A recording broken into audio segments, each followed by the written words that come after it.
Welcome back to सुबह सवेरे पाकिस्तान और एक नजर डालेंगे टॉप स्टोरीज पर। पंजाब हुकूमत ने तवानाई के शोबे में नई तारीख रकम कर दी। 10,200 प्राइमरी स्कूल्स को सोलर सिस्टम पर मुंतकिल कर दिया गया। सूबे की 60 सरकारी यूनिवर्सिटीज शमसी तवानाई पर मुंतकिल करने के मंसूबों का भी आगाज हो गया।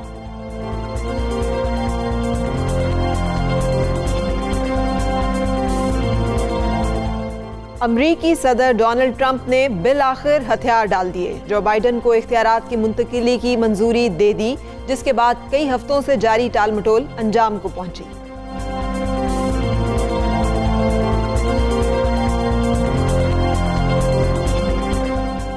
हामला खवातीन को कोरोना से बचने के लिए क्या एहतियात करनी चाहिए? क्या घर पर डिलीवरी माँ और बच्चे के लिए महफूज है? क्या अस्पतालों में हामला खवातीन बच्चों के तहफ़्फ़ुज़ के लिए इक़दामात तसल्ली बख्श हैं? शो में माहिराना राय लेंगे।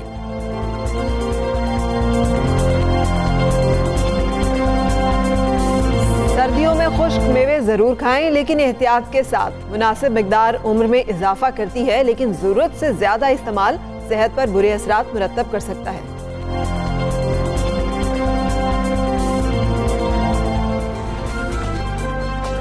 पहली अपनी स्टोरी जो है उसके बारे में आपको आगाह करेंगे और हमजा इसका ताल्लुक जो है वो तवानाई सेक्टर से है। सियासी चैलेंजेस से दो चार वफाकी हुकूमत को तवानाई के शोबे में संगीन चैलेंजेस का सामना है और गर्दिशी जो कर्जा है खत्म होने के बजाय 2000 अरब रुपए से ज्यादा हो चुका है। जबकि दूसरी तरफ पंजाब हुकूमत ने तवानाई के शोबे में नई तारीख रकम कर दी और पंजाब में 10,200 प्राइमरी स्कूल्स को सोलर सिस्टम पर मुंतकिल कर दिया गया। बड़ी कामयाबी है। हाँ, पंजाब भर की 60 सरकारी यूनिवर्सिटियों को सोलर पर मुंतकिल करने का अमल भी शुरू कर दिया गया है। और यही नहीं, डीजी खान टीचिंग अस्पताल में भी मुकम्मल शमसी तवानाई पर उसे कन्वर्ट करने का आगाज कर दिया गया, बल्कि कर दिया गया। बिल्कुल ऐसे ही। सुहेल इकबाल भट्टी, ब्यूरो चीफ इस्लामाबाद हमारे साथ मौजूद है। उनसे जानें ये जो तारीखी इनकलाब आया है पंजाब के अंदर, सुहेल इस हवाले से बताइएगा।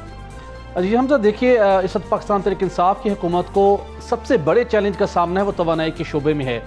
2 रोज़ कबल वफाकी वज़ीर मनसूबाबंदी और तरक्की असद उमर साहब ने चंद साफ़ियों को बुलाया। मुझे भी उस ब्रीफिंग को अटेंड करने का मौका मिला और उन्होंने जो पिक्चर पेश की वो बहुत परेशान कुन थी और उन्होंने एतराफ़ किया कि वफाकी हुकूमत में पावर सेक्टर के शोबे को जो हमने इस्लाहात लानी थी, बदकिस्मती से हम वो नहीं ला सके, जिसकी वजह से अब गर्दिशी कर्जा बेकाबू हो चुका है। और उसके साथ उन्होंने ये वाज़े दो टोक अंदाज में कहा कि जो तवानाई का शोबा है ये सियासतदानों, सरकारी अफसरान के लिए और बासर सरमायाकारों के लिए इतना पुरकशिश बन चुका है कि कौमी ख़जाने की कीमत के ऊपर सियासतदान, सरकारी अफसरान और सरमायाकार फैज़ याब होते रहे हैं, जिसकी वजह से अब कौमी ख़जाना महंगी बिजली का बोझ बर्दाश्त नहीं कर सकता।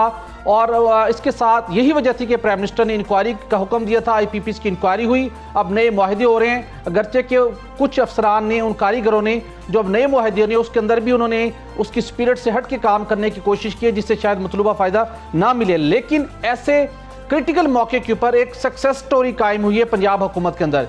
ये मेरे लिए एक बड़ा सरप्राइज था। 15 साल तक मैंने तवानाई के शोबे को कवर किया और तवानाई के शोबे के अंदर खराबियों को रोकना सबसे बड़ा चैलेंज है, क्योंकि सबको इसके अंदर लुक्रेटिव अपॉर्चुनिटीज़ मिलती हैं, जिसकी निशानदेही असद उमर साहब ने भी की कि सब लोग फैज़याब होना चाहते हैं। लेकिन मैं पंजाब हुकूमत में के महकमा तवानाई ने और डॉक्टर अख्तर मलिक साहब ने कुछ ऐसे इनिशिएटिव लिए जिसकी वजह से पंजाब के अंदर तवानाई का सिलसिला जो है वो बेहतरी की जानिब गामजन हुआ है। असद उमर साहब ने भी हमें कहा कि आने वाले दिनों में जो सबसे सस्ती तीन बिजली है, माहौल दोस्त बिजली है, वो सोलर सिस्टम है और उसके ऊपर हम जाएंगे। पंजाब में भी जाएंगे, दीगर सूबों में भी ट्यूबवेल्स को भी हमने सोलर पर मुंतकिल करना है। लेकिन जो इंपॉर्टेंट काम हो चुका है पंजाब के अंदर, 10,200 स्कूलों को, प्राइमरी स्कूलों को टारगेट किया गया कि इनको सोलराइजेशन करना है, सोलर बिजली पर मुंतकिल करना है। और अब तक तकरीबन 10,200 मुकम्मल हो चुके हैं, 661 बाकी हैं जो दिसंबर के महीने में मुकम्मल होंगे। और या हमजा आप सुनकर हैरान होंगे, पंजाब जैसे एक वो सूबा जहां दीगर सूबों के मुकाबले में सूरत हाल बहुत बेहतर होती बिजली की और दीगर अमरात के हवाले से बात करें तो 1794 ऐसे प्राइमरी स्कूल थे जो कि क़याम पाकिस्तान के बाद आज तक जहां पर बिजली नहीं थी, वहां पर अंधेरे थे, वहां पर गर्मियों में भी तलबा को बहुत मुश्किलात का सामना था। उन स्कूलों को भी पहली मर्तबा बिजली से सोलर सिस्टम से मुंसलिक कर दिया गया है। इसी तरह कुछ सरकारी जामियात के अंदर भी 60 के करीब सरकारी जामियात हैं, उन्हें सोलर सिस्टम पर मुंतकिल करने का सिलसिला जारी है। इससे तकरीबन 60 मेगावाट बिजली की मुहैया होगी और सालाना 1 करोड़ रुपए की बचत होगी। सबसे बढ़कर 2 बड़े मंसूबे, कायद-ए-आज़म सोलर पावर पार्क, साबिक वज़ीर पंजाब शहबाज शरीफ साहब ने तमीर किया, बड़े बुलंदोबांग दावे किए गए, लेकिन उस मंसूबे के ऊपर बहुत से कंसर्न रहे। नेपरा को वहाँ मिसमैनेजमेंट हुई, तहकीकात हुई, वहाँ बहुत से मसाइल थे, लेकिन डॉक्टर अख्तर मलिक साहब की टीम ने इस मंसूबे के मुनाफे में 37% इजाफा किया है। बड़ा कमाल किया है। यह मुझसे जानना चाहिए सुहेल, ये तो बड़े अच्छे आदाद-ओ-शुमार हैं जो हमें बता रहे हैं। बात कर लेते हैं सूबाई वज़ीर तवानाई डॉक्टर अख्तर मलिक साहब हमारे साथ मौजूद हैं। डॉक्टर साहब अस्सलाम वालेकुम, थैंक यू फॉर ज्वाइनिंग सुबह सवेरे पाकिस्तान। बड़ी खुश आइंद बात है जो सुहेल इकबाल भट्टी हमें बता रहे थे, ऐसा आपने क्या किया है कि वो कायद-ए-आज़म सोलर पावर पार्क जो खसारे में जा रहा था उसको मुनाफा बख्श बना दिया? क्या तब्दीलियां लेके आए आप? बिस्मिल्लाहिर्रहमानिर्रहीम। मैं सबसे पहले तो 92 चैनल का शुक्रगुजार हूँ कि आप लोगों ने मुझे मौका दिया। एक वो कहते हैं when there is a will there is a way. जब आपकी काम करने की नीयत हो तो अल्लाह ताला कोई ना कोई रास्ते बना देता है।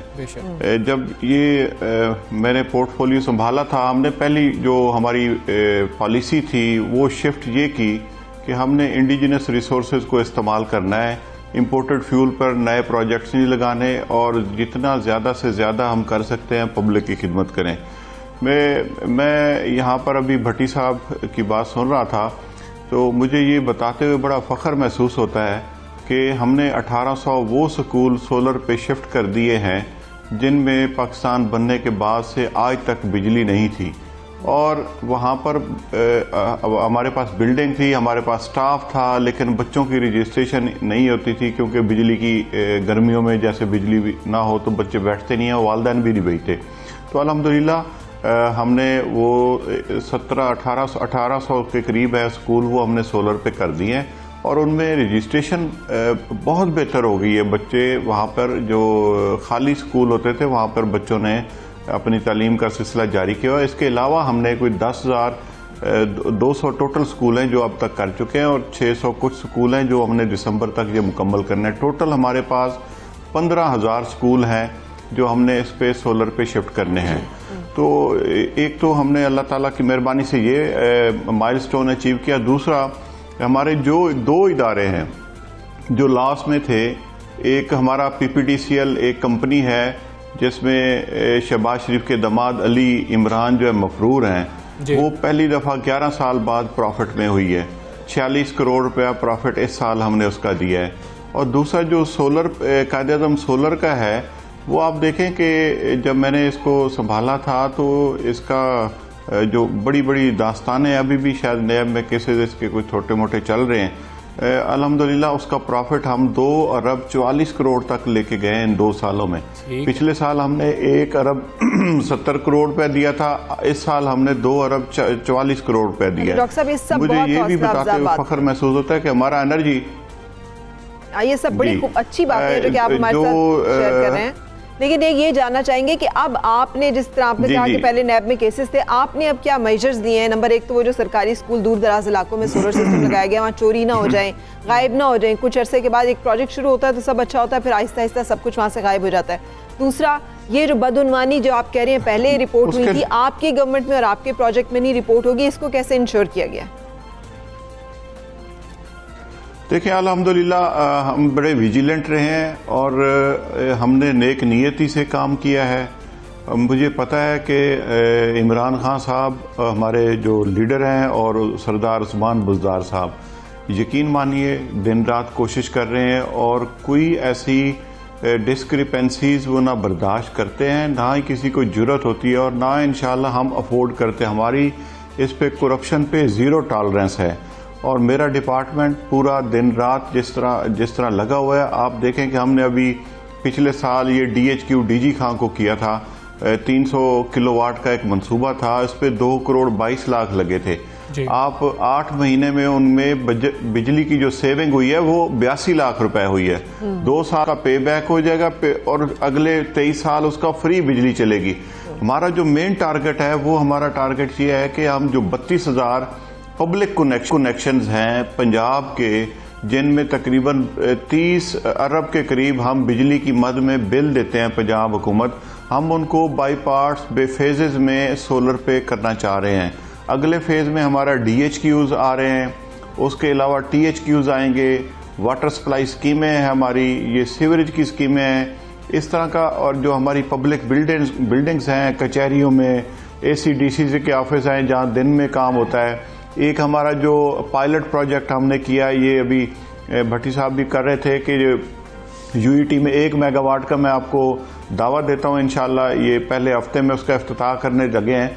और उसमें जो सबसे बड़ी बात है, उस पर 1 रुपया ना गवर्नमेंट का लगा है ना यूनिवर्सिटियों का लगा है, और वो सिर्फ यूनिवर्सिटी की छतें इस्तेमाल करेंगे। जो 24 से 28 रुपए यूनिट यूनिवर्सिटियों को पड़ रहा था, वो अब उनको 10 रुपए से 10 से 11 रुपए में पड़ेगा, और बगैर विदाउट एनी इन्वेस्टमेंट। तो ये जो 60 यूनिवर्सिटीज़ को हम कर रहे हैं, तो इसका इंशाल्लाह अल्टीमेटली इम्पैक्ट आएगा और पंजाब की इकोनॉमी भी आएगा और अल्टीमेटली पाकिस्तान की इकोनॉमी भी आएगा। बहुत खुशाइंद बातें हैं जो आपने बताई हैं डॉक्टर अख्तर मलिक साहब, सूबाई वज़ीर तवानाई। बहुत शुक्रिया आपका, आप हमारे साथ मौजूद थे। सुहेल इकबाल भट्टी, ब्यूरो चीफ इस्लामाबाद, हमें इस अहम स्टोरी से आगाह कर रहे थे जो कि पॉजिटिव साइड थी, वो हमें दिखा रहे थे। आपका भी भट्टी साहब बहुत शुक्रिया। ये सारी चीज़ों की हमजा, इसलिए कि अगर आप देखें ना, डिफ़ॉल्ट कर रहे होते हैं सारे इदारे। और जो बेस्ट पार्ट जो उन्होंने कहा है, एक तो उन स्कूल्स में जो रोशनी चली गई है, जहाँ इल्म की रोशनी हासिल करने के लिए भी रोशनी और तवानाई जो है वो नहीं होती थी। और दूसरी बात ये कि सारे इदारे जो डिफ़ॉल्ट करते हैं, और वापडा और आइस्को एंड फियास्को और जो इदारे हैं उनके डिफ़ॉल्ट कर रहे होते हैं, तो वहाँ पर कम से कम अब वो ये वापसी जो है ना, वापसी बड़ी मुश्किल होती है कि आप एक खसारे की चीज़ हो, इदारा हो, उसको मुनाफे में ले जाएं। बड़ा मुश्किल काम है जो आपने किया है, और हम उसकी तारीफ़ जितनी करें वो कम है। अब आगे बढ़ेंगे और बात करेंगे सदर ट्रंप की। और सदर ट्रंप ने बिल आखिर हथियार डाल दिए हैं और बाद दिले नखास्ता हार तस्लीम शायद कर ली है। अभी इसको हम कंफर्म नहीं कह सकते। और जो बाइडेन तस्लीम कर ली है या उनसे तस्लीम करवाई गई है, उन्होंने बिल आखिर ऐलान कर दिया है। उन्होंने कहा है कि जो बाइडेन को इख्तियारात की मुंतकिली की मंजूरी दे दी है, और कहा जिसके बाद कई हफ्तों से अमरीकी सदर की जानिब से जारी टाल मटोल जो है वो अपने इख्तिताम को। बिल्कुल, और ऐसे ही है कि जनरल जो सर्विस एडमिनिस्ट्रेशन की सरबराह हैं अमली, उनकी जानिब से ये ख़त लिख दिया गया है, और नौ मुंतखब जो अमरीकी सदर हैं जो बाइडेन, उनको इस मामले पर आगाह कर दिया है कि जी ट्रंप इंतज़ामिया इक़्तिदार की बाज़ाब्ता मुंतकली का अमल शुरू करने के लिए तैयार है, तैयार हो। तो अब उन्होंने वो तो तैयार ही बैठे हुए थे। शायद ओबामा की वो चल गई धमकी, उन्होंने कहा था कि शायद हमें नेवी को बुलाना पड़े, धक्के दे के बाहर निकालना पड़े। हाँ, कुछ ना कुछ तो हुआ होगा, क्योंकि ये हो चुका है पहले भी, और उनके जो कानून और आइन है उसमें इस तरह के मामलात मौजूद हैं, और उनकी हिस्ट्री में भी। अब बाइडेन इंतज़ामिया जो है हुकूमत साजी के लिए लाखों डॉलर हुकूमती फंड से इस्तेमाल कर सकेगी, और सदर ट्रंप का ये कहना है अभी भी कि कानूनी जंग जारी रहेगी, मगर इंतज़ामिया से कह दिया है कि जिस चीज़ की ज़रूरत है उसे अंजाम दिया जाए। तो इस हवाले से हम बात करेंगे अपने तज्ज़ियाकार से। हमारे साथ हैं फैज़ रहमान साहब। फरमाइएगा, अब अमेरिका में इक़्तिदार की जो पुरअमन मुंतकिली है उसके रास्ते में सारी रुकावटें ख़त्म हो गई हैं। अब ट्रंप जो है कोई मज़ीद उनकी कानूनी जंग जो है वो तो नहीं असरअंदाज हो सकती ना हुकूमती प्रोसेस पे।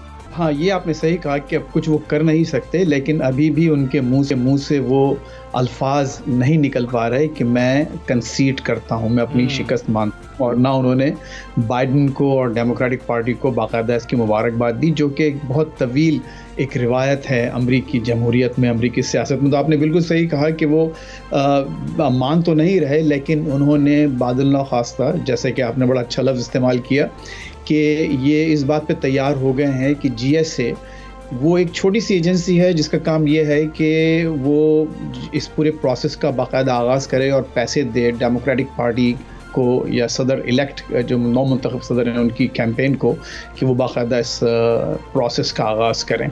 अब कोई शक नहीं है कि 20 जनवरी को 12 बजे दोपहर वाशिंगटन टाइम 9 मुंतखब सदर बाकायदा हल्फ उठा लेंगे और अपनी एक सदारत का आगाज़ करेंगे। और अमेरिका में इसमें कोई शक नहीं है कि एक बिल्कुल एक नए दौर का आगाज़ होगा। और हो सकता है कि आपके नाज़रीन के लिए ये थोड़ा सा ज़रा बोरिंग दौर का आगाज़ हो, क्योंकि जो लोगों को जो एक तवक्कुआत हो गई हैं एक इस किस्म के सदर के, जो ट्रंप का जो बिहेवियर था वाइट हाउस में, जो रोज़ हर 10 मिनट बाद एक नया रौनक जो लगी हुई थी, बिल्कुल वो रौनक मिले अब हम लोगों को नज़र नहीं आएंगे। और शायद हमारे जैसे तज्ज़ियाकारों की प्रेजेंस भी टीवी चैनल्स पे कम ठीक नजर है। फैज़ रहमान साहब, ये बता दीजिएगा कि अब कौन सी पॉलिसियां हैं जो फौरी तब्दील हो सकती हैं? बाइडन ऐसा क्या करेंगे आते साथ जो पता लगेगा कि ट्रंप चले गए?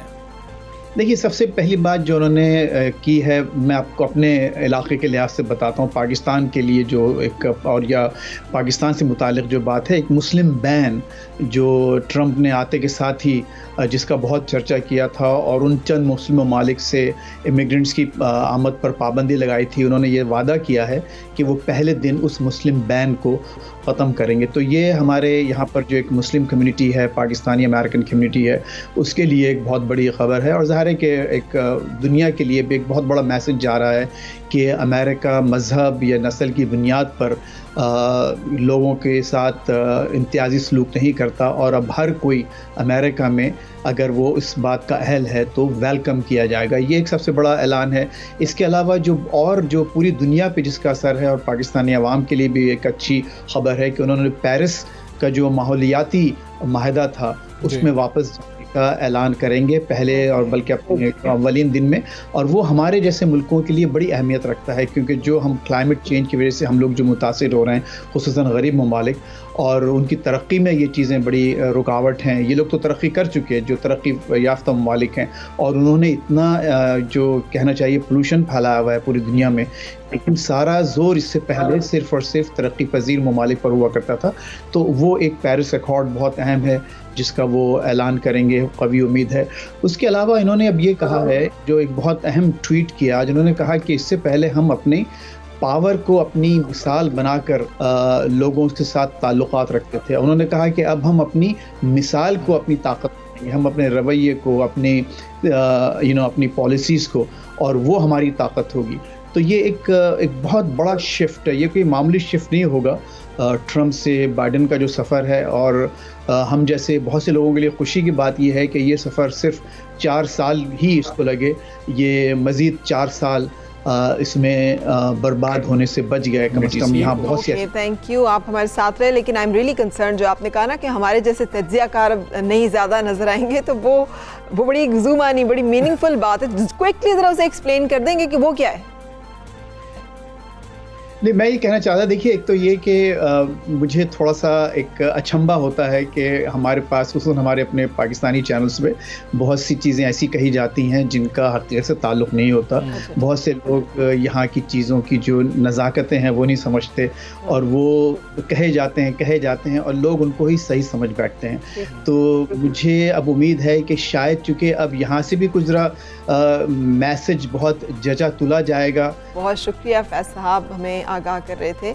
जो सूरत हाल इस वक्त अमेरिका में, कुछ जिक्र ख्वाबों का भी हो जाए। सर्दियों की आमद होते ही अगर गुजरात में आप जा रहे हैं ना, तो दुम्बे के जो नमकीन गोश्त है उसकी मांग बढ़ जाती है और आप जाएं तो ज़रूर खाएं।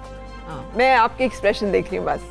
अच्छा, जीटी रोड पर ये वाक़या है। शिनवारी होटल्स पर लोग कई इलाकों से यहाँ का रुख करते हैं। जब जीटी रोड से गुजर रहे होते हैं तो वहाँ पर रुक भी जाते हैं, और हम रुक जाते हैं जब जीटी रोड पे जा रहे होते हैं, और रुकना चाहिए भी, हम जैसों को तो ज़रूर रुकना चाहिए। और दुम्बे के जो गोश्त की ये सुलेमानी कढ़ाई है, नमकीन दुम्बा, टिक्का और दमपुख्त के साथ साथ ये काबली पुलाव भी बहुत ज़्यादा मशहूर है। वाह, ये सारी चीज़ें जो हैं ये हम आपको दिखाएंगे, मगर जब एक्सप्लेन हमजा कर रहे होते हैं तो जो एक्सप्रेशन हमजा का होता है वो अगर आप खाना खा नहीं रहे तो एक्सप्रेशन से आपको उतना मज़ा तो आ ही जाता है। लेकिन और एक एक्सप्रेशन वो भी होता है कि जब ये चल रहा होता है और पीछे से होता है वो भी, और वो आप नहीं देख सकते, वो सिर्फ मैं एंजॉय कर सकती हूँ। लेकिन हम आपको गुजरात में लेके जा रहे हैं, हमारे नुमाइंदे खालिद हंजरा वहाँ मौजूद हैं। जी खालिद, अब आप बताइए इस कढ़ाई, इस दमपुख्त और गुजरात के इन मज़ेदार ख्वाबों के बारे में।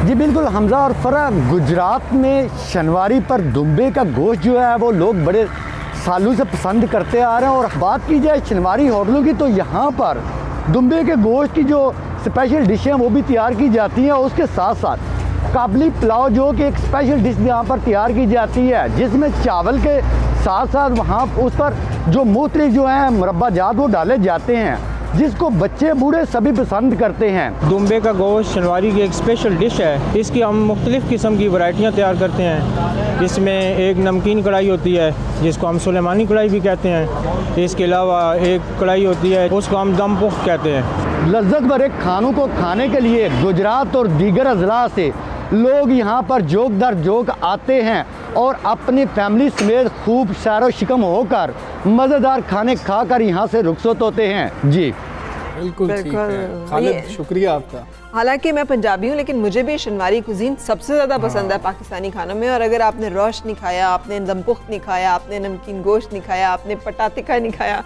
आपने कुछ नहीं आपने खाया। कुछ नहीं खाया। और ये बड़ी पॉपुलर है पाकिस्तान में। बिल्कुल बहुत पॉपुलर है। और अब हम इस जायके के साथ ब्रेक की तरफ बढ़ रहे हैं। आप हमारे साथ रहें, ब्रेक के बाद फिर हाजिर होते हैं।